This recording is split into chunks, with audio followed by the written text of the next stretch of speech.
It's almost like if you're training to climb Mount Everest for 20 years and you dedicate yourself every single day to this thing. You're imagining it, you're envisioning it, you're getting excited when you wake up just thinking about it. Before you go to sleep, you're thinking, I'm gonna climb Mount Everest. I'm picturing myself at the top. And you're going through this like mental routine every single day, and you're training every day. You're getting stronger. Your diet revolves around this, and you're laser focused on this thing. But imagine what that feeling is once you get to the top of that mountain, something that you've dedicated all this time and energy into, and you reach the top and you soak in the view at the top, you accomplished it, you made your dreams come true, and then over the next few minutes you realize, well, now what do I do? That's kind of what it feels like once you're reaching the end of your recovery or the later stages of your recovery, when you are reintegrating back into life and you're hanging out with friends again, you're traveling, you're working. You need to find something that aligns with your values. I can take on anything now in my life. I'm now currently living a life in which I never thought I would be able to ever live again.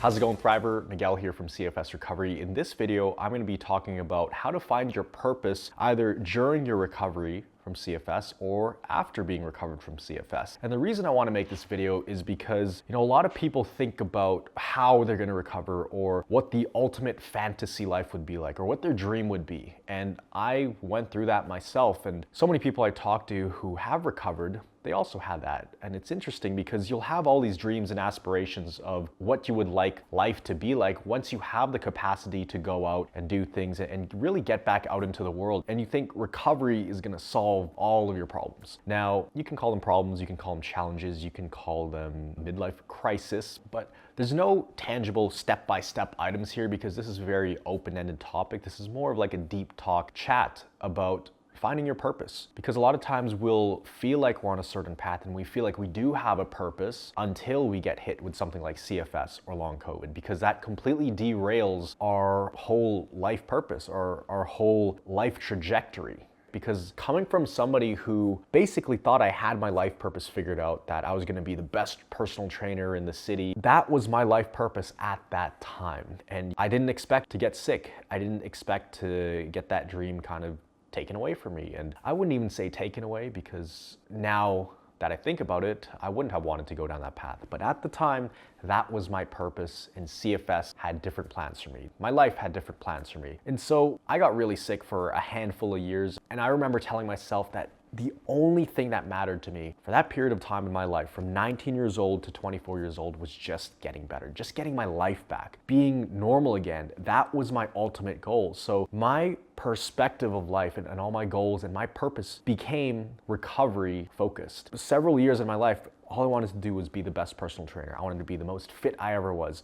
I wanted to be the top trainer in my gym. And all of my life revolved around that. And that was my purpose. But when CFS happened, when I could no longer be a trainer, I could no longer work or exercise or be fit, and I actually lost a lot of muscle, my purpose shifted. So at first, when your purpose shifts and you shift focus from certain things, you almost have this identity loss, because who you are as a person, the reason you get up in the morning, the thing that's motivating you through the day, the thing that you have your mind on throughout weeks, months, even years, is one particular thing. But when that shifts, you actually have to shift a lot of your thinking habits, a lot of your actions, a lot of your lifestyle. So when I could no longer work out and be a personal trainer, it's like I was taken out of one life and placed into another life.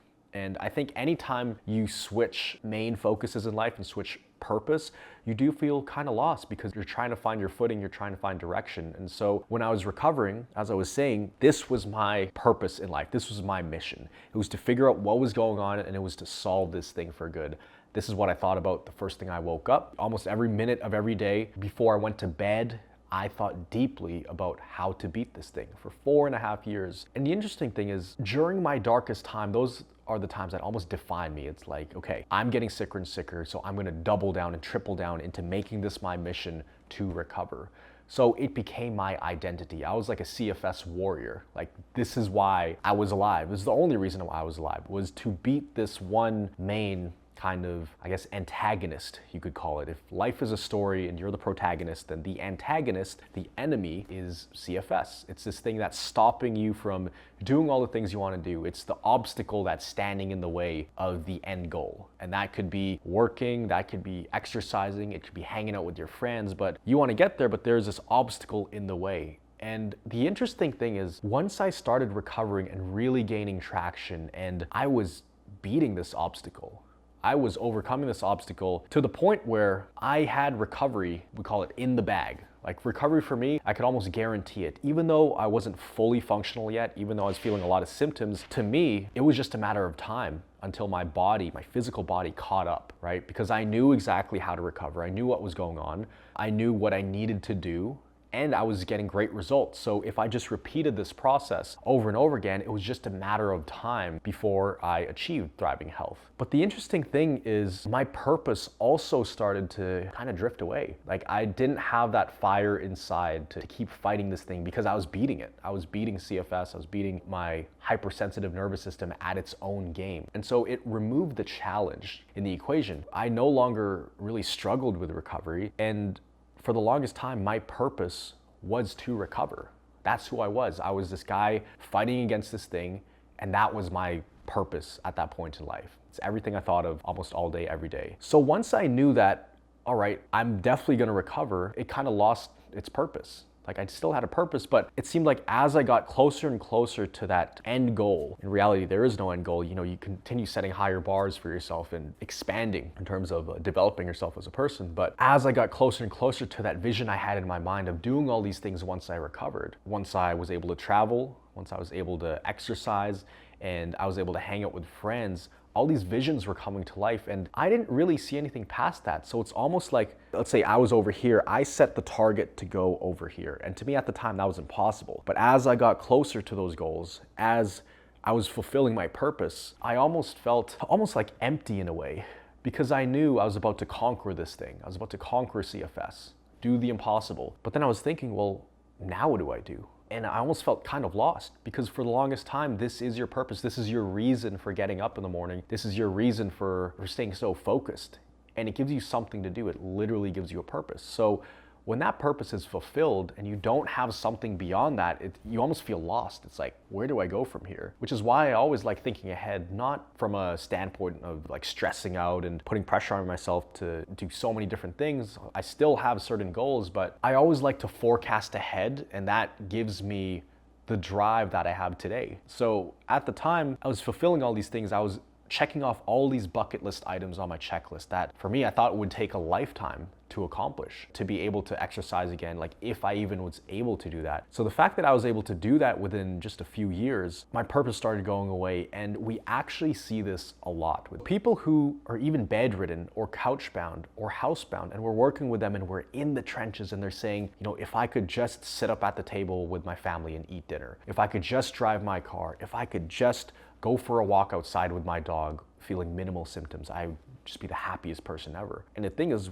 we'll get there. And it's interesting because once they reach that point, they'll start to feel low motivation. They'll start to almost be emotionally numb, and they'll almost feel kind of lost. It's like, okay, I made it to the top of the mountain. Where else is there to go from here? Like, now what do I do? It's almost like if you're training to climb Mount Everest for 20 years and you dedicate yourself every single day to this thing. You're imagining it, you're envisioning it, you're getting excited when you wake up just thinking about it. Before you go to sleep, you're thinking, I'm gonna climb Mount Everest. I'm picturing myself at the top.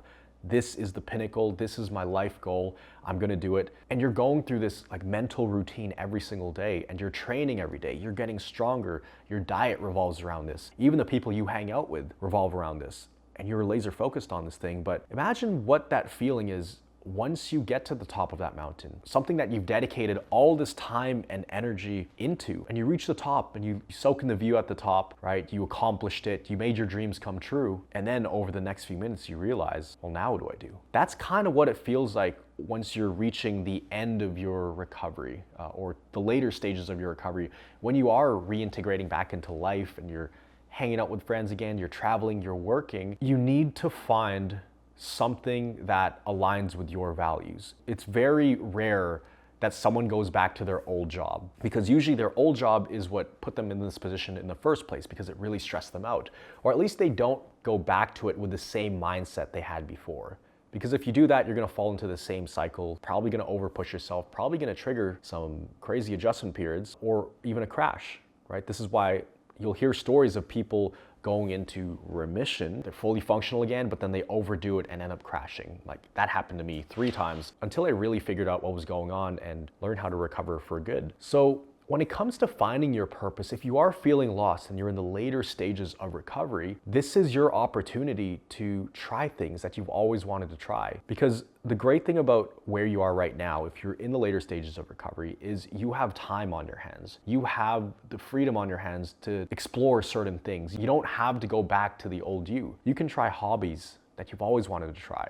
You can go to new areas in your city. And the great thing is you're gonna have a new appreciation for all of these different activities. Like cooking, I remember the first time I cooked after being bedridden for 8 months, it was just such a cool experience and the food tasted so much better than it ever tasted. Hanging out with friends was way more fun than it ever was before. So you get to almost experience life again with a fresh pair of eyes or with a fresh perspective. And a lot of times what we see in people is once they get to that point where they've had this amazing transformation, they're more open-minded to trying different things. And the cool thing is this is likely an opportunity where you do have, like I said, the time and the freedom to test out these different things because you don't know what's gonna stick. Instead of being on the same path, and imagine if you never got sick, you'd just be following the same path, doing the same things over and over again. You would have been so locked into a certain lifestyle that you wouldn't even look at these other things happening in life, right? Now this is not for every single person, but for most people, they are so laser focused on their path and their way of doing things,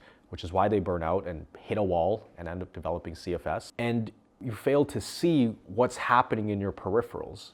Whereas right now, I feel like I could slow down in life and really stop and smell the roses. And it's just a much better way to live compared to my previous life. But now you have this opportunity to try new things. So for me, once I got back into the world, immediately I went back to personal training. I went back to the gym within about 3 weeks, no, maybe a month and a half of getting out of the hospital. And within a week of that, I said, I'm not going down this path again. I'm not going back to this industry. So then I picked up a camera and I always wanted to bring my visions to life, to create cool videos and have cool music in the background. So I picked up a camera, I learned video editing, I learned photography, learned graphic design, and one thing led to another, and now was a huge part of the later stages of my recovery. It really helped skyrocket my progress because it was stimulating a creative part of my brain. And so I wouldn't have tried that if I never got sick. So it's almost like getting sick redirected me on a different path. And you don't know what that path could be. I never could have predicted this, but I saw an opportunity in front of me. I saw that, hey, I have lots of free time. I can't quite work yet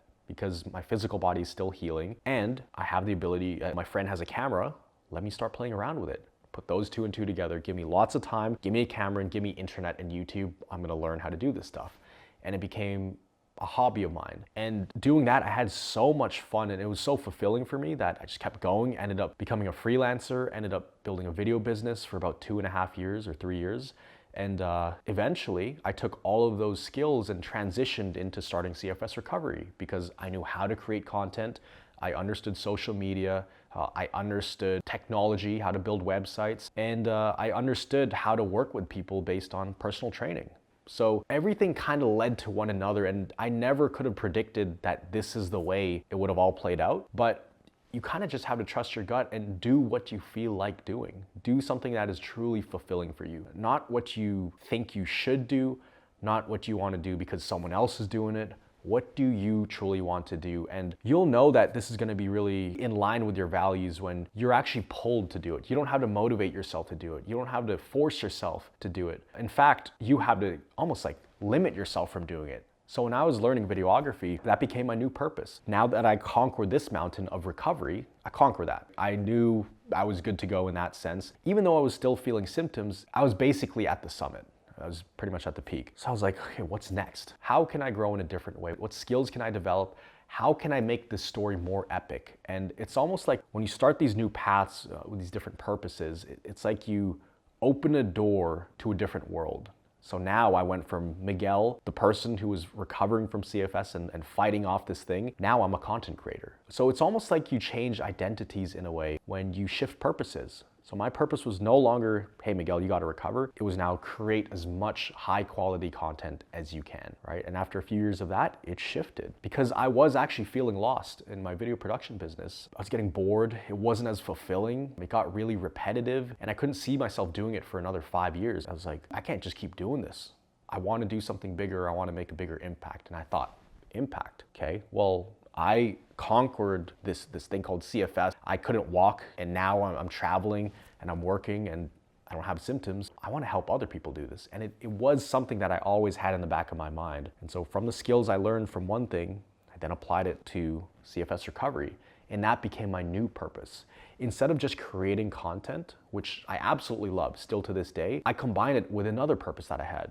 So it's creating content and having a positive impact in the world, being able to change lives, being able to help people recover and thrive. So I mixed two of my purposes, content creation and having impact. And now this is what I do today. But essentially, when you're trying to find your purpose, you have to try different things or else you're never really going to know what you're missing out on. And this is actually a pretty good sign that you are towards the tail end of your recovery, because if you are feeling those things and you're pondering about life, that means your body actually has the extra energy and clarity to even think about those things. When you're in the trenches of this and you are in full survival mode, your brain isn't thinking about what do I need to do next.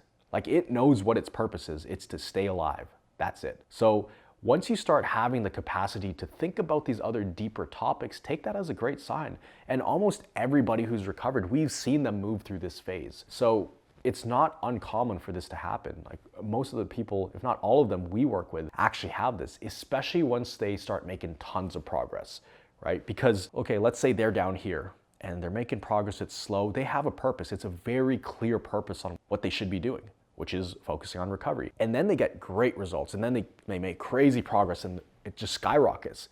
And they make more progress in 3 months than they've made in several years. And so because it's moving so fast, they get this really, really strong confidence that, man, I know what to do. Like this is almost easy at this point. And when it's easy and there's no challenge, that's when the purpose, that fire inside, it starts to fizzle out. Because purpose comes from challenge. It gives you a reason to try harder. So then we always say, try these different things because you never know what's gonna stick. And when you find something that is truly fulfilling, you're gonna want to get better at it. You're gonna wanna develop your skills. And that's what creates a new purpose.